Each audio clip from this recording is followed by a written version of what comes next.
Fala galera, tudo bom? Agora nós vamos fazer algumas questões referentes ao tópico dessa semana, que é espelho esférico.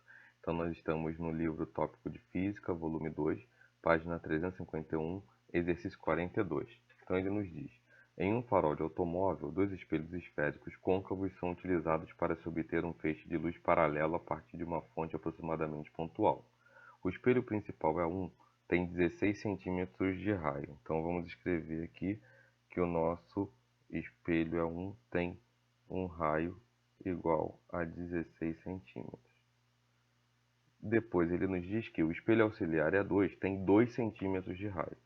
Então o nosso R2 é igual a 2 centímetros.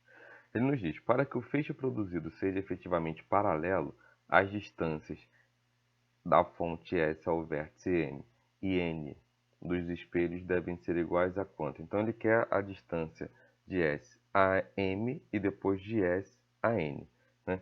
Como nós temos aqui nas nossas alternativas. Então vamos lá, vou dar um zoom aqui para que fique mais fácil. Vamos primeiro encontrar a distância de S a M.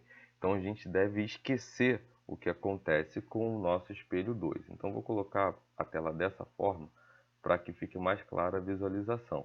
Então vamos pensar a partir da nossa fonte pontual e dessa fonte pontual até o nosso espelho M.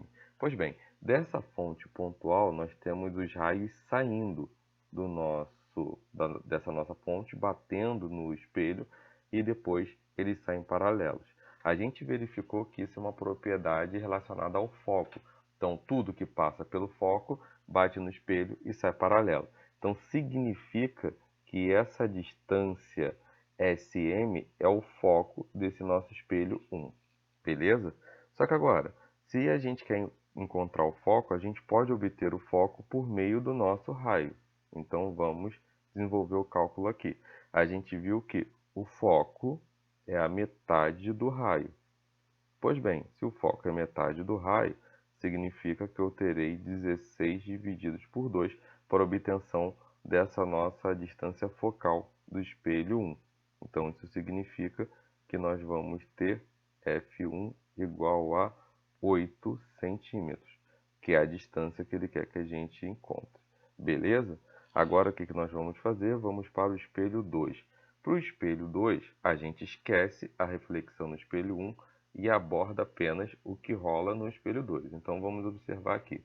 Pois bem, vou mudar aqui a cor da canetinha para ficar mais fácil. Então nós temos a luz saindo desse ponto, ela vai bater sobre o espelho e voltar na mesma direção. Então ela bate no espelho e volta na mesma direção. A gente discutiu que isso se dá justamente quando o feixe de luz passa pelo centro de curvatura.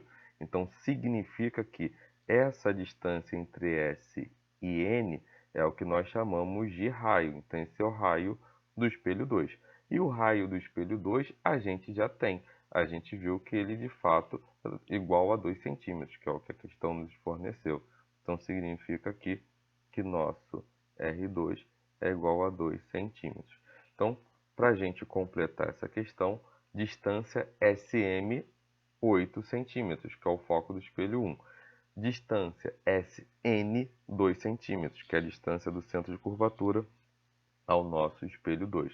Então, a nossa alternativa certa é a alternativa D de dado. Beleza? Pois bem, agora vamos ao nosso próximo exercício, né?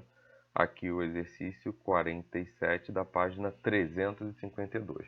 João Laerte, interessado em estudar propriedades dos espelhos, montou um arranjo representado a seguir, em que aparece um espelho esférico côncavo gaussiano, de raio de curvatura 50 centímetros, e um espelho plano, um pequeno espelho plano, perpendicular ao eixo principal do espelho esférico. Reduzindo a iluminação do ambiente, ele fez incidir sobre o espelho côncavo um feixe luminoso cilíndrico de eixo coincidente com o eixo principal desse espelho. Os raios luminosos refletidos pelo espelho côncavo refletiram-se também no espelho plano e convergiram em um ponto do eixo principal distante 8 centímetros do espelho plano. Ou seja, tudo isso que ele diz é o que nós vamos observar a partir de agora na nossa imagem. Então já vamos escrever o que nos é interessante. Ele nos fala sobre o raio, que esse raio é igual a 50 centímetros, beleza? A distância de 8 centímetros nós já temos na imagem. Agora vamos ver o que ele de fato quer. A que distância D do vértice V o espelho côncavo João Laerte posicionou o espelho plano? Ou seja, ele quer que a gente saiba qual é essa distância entre o nosso espelho plano e o nosso espelho côncavo, correto? Então, é essa distância daqui que a nossa questão quer, beleza? Foi? Agora, para que a gente determine isso, é necessário que a gente saiba que o foco desse nosso espelho é a metade do raio. Então, consequentemente, nós temos um foco de 25 centímetros. Se não existisse esse nosso espelho plano, o que aconteceria? Esses feixes de luz iriam para este ponto, onde nós temos aqui também 8 centímetros, porque há uma simetria da reflexão que há na frente desse espelho. Só que agora, nós temos essa distância inteira aqui sendo 25 centímetros, correto? Então, qual é a distância entre o espelho plano e esse vértice? Vai ser igual a 25 centímetros menos 8 centímetros, porque quando eu fizer essa subtração, eu tenho essa distância, que é o que a minha questão pede. Então, vamos calcular aqui no nosso canto. Então, vamos pegar, vou usar a canetinha roxa.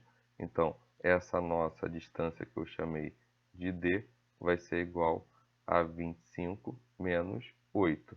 25 menos 8, nós vamos ter como consequência 17 centímetros. Beleza? Foi, então, completamos mais uma questão. Agora vamos à nossa próxima questão. Questão da Unicamp, questão 48, da mesma página da questão anterior.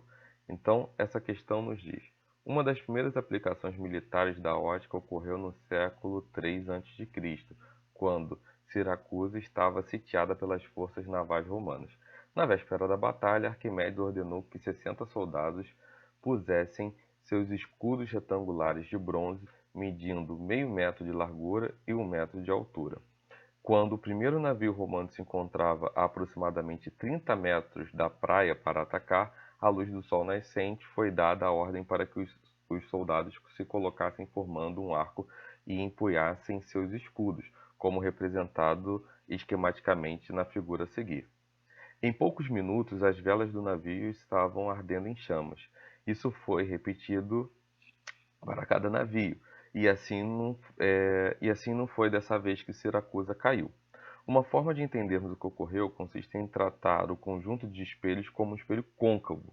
Suponha que os raios do Sol cheguem paralelos ao espelho e sejam focalizados na vela do navio. Então aqui nós temos os raios paralelos chegando ao espelho. A gente imagina que essa configuração dos escudos formam um espelho côncavo, né? E vamos ao item A. Ele quer o seguinte, ele fala o seguinte: qual deve ser o raio do espelho côncavo para que a intensidade do Sol concentrado seja a máxima? Ou seja, eu quero concentrar o máximo possível o Sol em um único ponto. Então, esse único ponto de raios que chegam paralelos é o que eu chamo de foco, correto? Então, aqui é o foco para esse meu espelho côncavo. Quanto vale essa distância focal? Vale 30 metros. Se eu quero raio, a gente sabe que o foco é a metade do raio, então eu vou ter 30 é igual a R sobre 2. Consequentemente, se eu quero o raio, eu passo o 2 que divide para o outro lado, multiplicando. Consequentemente, R vai ser igual a 30 vezes 2. Logo, o raio dessa configuração de escudos dos soldados vão nos dar um raio para esse espelho côncavo formado pelos escudos de 60 metros. Tudo bem? Só vou apagar aqui e colocar em metros. Foi. Valeu, galera. Espero ter contribuído. Nós temos uma lista de exercícios que eu gostaria que vocês fizessem para que novamente a gente tenha uma sequência para tirarmos uma dúvida, algum esclarecimento maior. Valeu? Um abração, gente. Um ótimo estudo e fiquem bem. Um abraço.